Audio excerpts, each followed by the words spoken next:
gitu. Jadi orang teh cek sebagian sejen deui katerangan wal amal jeung ari amal min ghairi ilmin kalawan henteu make ilmu layak fa henteu manfaat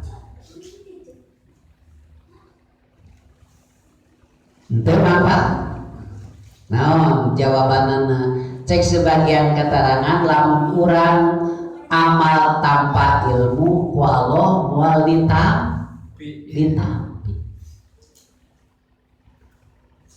lamun urang boga ilmu tanpa amal eta bakal disiksa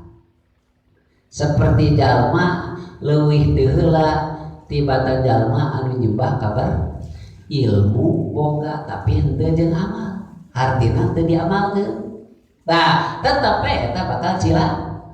amal tanpa ilmu bakal ditolak artina teu ditampi ku Gusti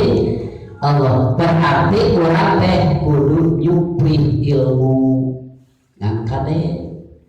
dina zaman anu kiwali mah urang teh kudu laras-laras nengan ilmu teh anu henteu pernah pegat ti Kanjeng Nabi ka guru-guru urang sadayana kade da aya katerangan anu sejen nyaeta anu pernah pegat nyaeta bujang-bujang sareng Kanjeng Nabi jeung sahabat oge tos